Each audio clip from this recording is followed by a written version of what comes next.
Hello students, welcome back to my YouTube channel GDB classes. फिर से आपका स्वागत है हमारे चैनल पे। हमारे चैनल पे आप नए हैं तो हमारे चैनल को सब्सक्राइब कर दीजिए, बेल आइकन को क्लिक कर दीजिएगा ताकि हमारा वीडियो जो है सभी वीडियो आपके पास पहुंच सके।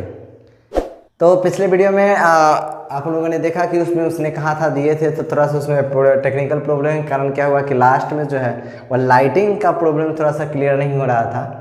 थोड़ा सा लाइटिंग का प्रॉब्लम अभी भी है, लेकिन पूरा सा क्लियर नहीं हो पाया है। लेकिन फिर भी उसका जो मटेरियल्स था अच्छा था, पूरा सुनने की कोशिश कीजिएगा, सुनिएगा, अच्छा लगेगा।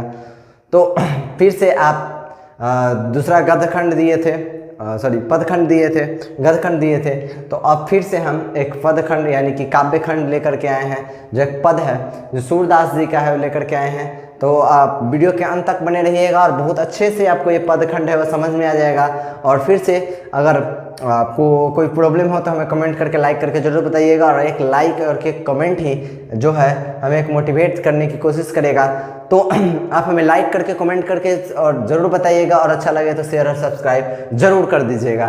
तो चलते हैं, आज का पदखंड है, आज पद के बारे में चर्चा करेंगे जो पिछले बार करवक की किए थे। अब पद का जो सूरदास जी के द्वारा लिखा गया हुआ है, अब इनका जन्म जो है अनुमानित है, अनुमान नहीं है, अनुमानित है, नहीं पता, किसी को नहीं पता। बहुत सारे ऐसे साधु संत थे जिनका जन्म ही पता नहीं था, वह अनुमानित था, तो हम उनको अनुमानित मान लेते हैं। अनुमानित इनका 1478 ईस्वी में है, और निधन इनको 1583 ईस्वी में इनका क्या हुआ कि निधन हो गया, यानी कि बेचारे दुनिया को छोड़ करके चल बसे। निवास स्थान इनका गौघाट वृंदावन में था। इनका निवास स्थान कहाँ था? गौघाट वृंदावन में। ये ज़्यादा से आधा से अधिक जितने भी मतलब बहुत सारा इनका पोयम जो है वह हमारे कृष्ण पे ही लिखा गया हुआ है, क्योंकि कृष्ण के बहुत बड़े भक्त थे यार। कौन? हमारे जो सूरदास जी है। तो चलते हैं सूरदास जी के बारे में और कुछ जानते हैं, और चैप्टर के पद के बारे में जानते हैं कि पदखंड में इन्होंने क्या कहा है। ठीक है, तो वीडियो के अंत तक बने रहिए, बिल्कुल ही क्लियर ही समझ जाएगा, बहुत अच्छे से विस्तार करके हम आज समझेंगे।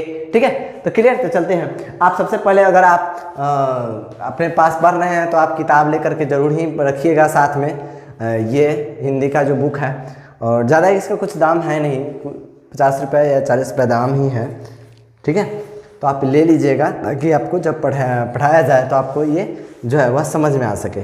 ठीक है, तो चलिए चलते हैं, सूरदास जी की कुछ कृति के बारे में जानते हैं। क्या कि आपको अगर पूछ देगा कि यह किनका लिखा गया हुआ है, ये पद किनका है, तो आपको कन्फ्यूजन नहीं हो, दिक्कत नहीं हो, परेशानी नहीं हो। ठीक है, तो चलते हैं। तो इनके जो दीक्षा गुरु हैं, इनके सूरदास जी के जो दीक्षा गुरु हैं वे महाप्रभु वल्लभाचार्य थे। ठीक है।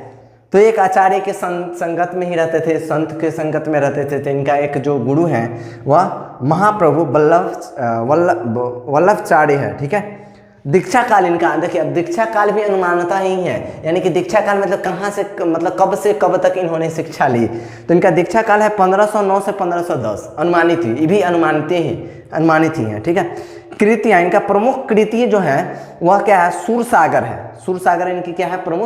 प्रमुख जो है कृति है, यानी कि फेमस है। ठीक है, सूरसागर की विश्व प्रसिद्ध का प्रमुख आधार है। इसका रचना श्रीमद् भागवत गीता के पद्धति के द्वादश स्कंदों में हुई है। अब इनका जो है वह महाभारत के श्रीमद् भागवत गीता के पद्धति द्वादश स्कंदों में हुई है। गए पदों का विशाल संग्रह है। ठीक है, और मध्यकाल के हिंदी क्षेत्र में राजस्थानी, मैथिली, ब्रज, खड़ी बोलने वाले अवधी आदि का साहित्यिक भाषा के रूप में विकास हुआ था। मतलब जिस समय विकास हुआ था, जिस समय ये लिख रहे थे। ठीक है, तो सूरदास जी के बारे में ये बातें ध्यान रखिएगा। सूरदास जी का जो प्रमुख कृति है वो क्या है? सूरसागर है। आप इसको ध्यान रखिएगा, आपको प्रश्न यह पूछा जा सकता है। तो चलिए आप चलते हैं पदखंड। पद है, उसमें क्या कह रहे हैं?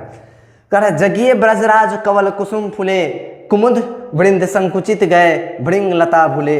अब कह रहे हैं इस पद में जो है, जो सूरदास जी हैं वो दुलार दिखा रहे हैं, और भरे कोमल मधुर स्वर में सोए हुए बालक कृष्ण को भोर होने की सूचना देते हुए कह रहे हैं कि ब्रजराज नंद के पुत्र जागिए, कमल के फूल खिल उठे हैं। यानी कि कमल के फूल जो है वो सुबह में खिल उठते हैं। सभी फूल जो रहते हैं, जैसे जैसे दिन के तरफ बाहर बीतते जाते हैं, फूल जो है वह खिलता जाता है, तो खिल उठे हैं।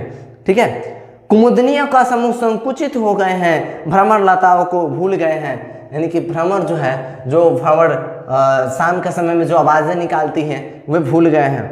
तमचुर खग रोह सुनही बोलत बनराई, रामभत गो खरिकन में बछरा हित धाई।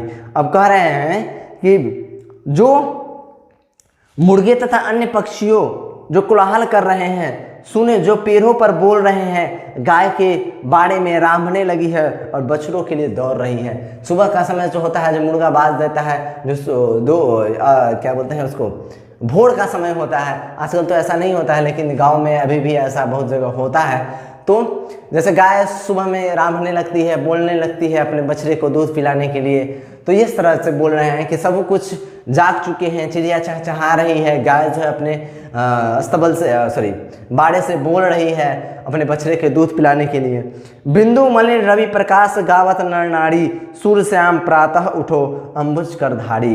अब कह रहे हैं कि चंद्रमा फीका पड़ गया है, सूर्य का प्रकाश फैल गया है। अब देखिए चंद्रमा फीका पड़ जाता है, जब सूर्य का प्रकाश जो है फैल जाता है तो चंद्रमा का प्रकाश जो है वह फीका पड़ जाता है, खत्म हो जाता है, और स्त्री पुरुष जो है वह गा रही है। ठीक है, स्त्री पुरुष। देखिए पहले के ज़माने में क्या होता था कि लोग सुबह जब उठते थे तो स्त्रियां जो है गाना गाते हुए अपने घरों में काम किया करते थे। इसलिए करते थे कि उनको घरों से निकलना बहुत ही मुश्किल हुआ करता था और वे घर से बाहर ज़्यादातर आधा से अधिक समय नहीं निकाल पाते थे। तो उन्होंने अपने काम को सहूलियत करने के लिए, छोटा करने के लिए, आसान करने के लिए गीत गाया करते थे। ठीक है, तो उन्होंने गीत गाते थे, कौन? स्त्रियाँ, जब सुबह में वह काम करती थी तो। ठीक है, और कमल सदृश हाथों वाले श्याम उठो, अब प्रातः काल हो गया है। अब कहना है कि कमल सदृश हाथों वाले, लेकिन कोमल हाथों वाले श्याम अब उठो, सुबह हो चुका है। ठीक है, यह था पहला दृश्य। पहला पद में यह दृश्य दिखाने की कोशिश कर रहे हैं कि जो कृष्ण भगवान है वो सो रहे हैं और उनको जगाने की कोशिश कर रहे हैं। यह इनका पहला पद में था। अब दूसरा पद में क्या कहना है सो देखिए, ध्यान दीजिए। जेवत श्याम नंद की कन्या, अब कह रहे श्याम नंद की गोद में बैठे भोजन कर रहे हैं, और ठीक है, और उनकी नंद रानी जो है वो उनको देख रही है। कुछ खात कुछु धरिन गिरावत, छवि निरखत नंद रानियां।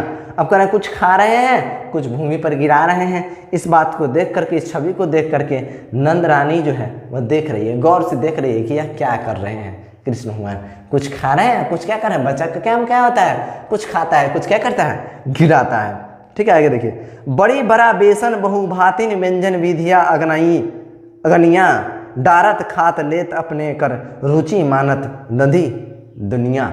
अब कह रहे हैं कि बड़ी बड़ा बेसन के बहुत से प्रकार तथा विविध प्रकार के संगीत व्यंजन हैं, इनके बहुत सारे विभिन्न प्रकार के भोजन उनके लिए बनाया गया है।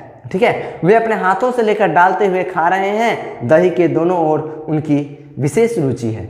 अब देखिए सब तरफ तो सब भोजन है, लेकिन सबसे रुचि जो है उनकी तरफ किसकी तरफ है? दही की तरफ है। और कृष्ण भगवान को मक्खन भी बहुत ज़्यादा प्रिय होता है, तो जब भी भगवान कृष्ण का पूजा होता है तो उनमें मक्खन उनको जरूर ही चढ़ाया जाता है। ठीक है, चलिए आगे देखते हैं। मिश्री दधी माखन मिश्रित, कड़ी मुख नावत छवि धनिया, आपुन खात नंद मुख नावत, शोक छवि खावत न बनिया। अब देखिए क्या कह रहे हैं, कह रहे वे अपने से लेकर के डालते हुए खा रहे हैं। दही के दोनों की ओर उनकी विशेष रुचि है। मिश्री दही और मक्खन को मिला करके छवि की घानी मुख कृष्ण मुख में डालते हैं। आप भी खाते हैं और नंद के मुख में भी डालते हैं। अब देखिए मक्खन उनका जो है बहुत ज़्यादा ही प्रिय था, तो दही में क्या कर रहा है? दही मक्खन मिला करके, मिश्री मिला करके वे खा रहे हैं, खुद भी खा रहे हैं और नंद जी को भी खिला रहे हैं। बच्चा क्या नाम क्या होता है? खुद भी खाता है या दूसरों को भी खिलाता रहता है, तो वही क्या कर रहे हैं? खिला रहे हैं। अब देखिए,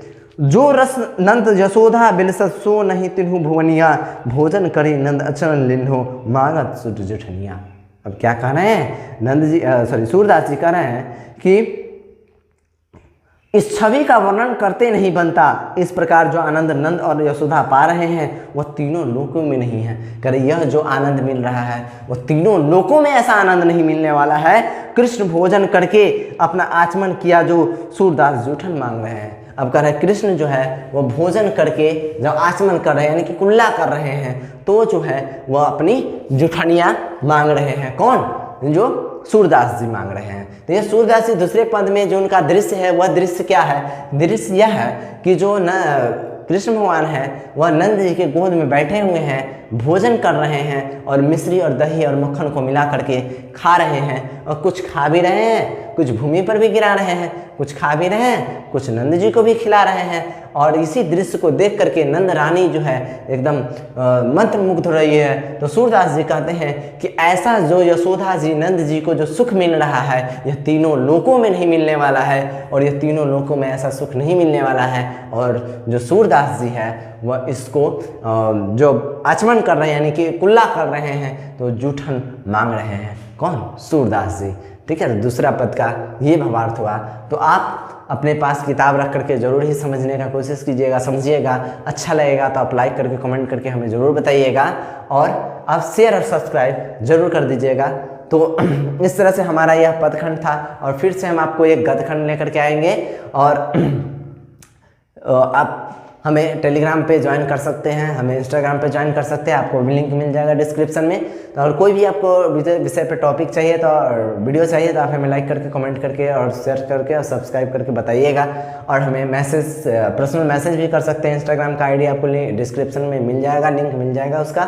ठीक है, तो फिर से मिलते हैं नेक्स्ट वीडियो में, और फिर से एक अच्छे टॉपिक के साथ, अच्छे मतलब गदखंड के साथ आपसे मुलाकात होगी। तो मिलते हैं नेक्स्ट वीडियो में। जय हिंद।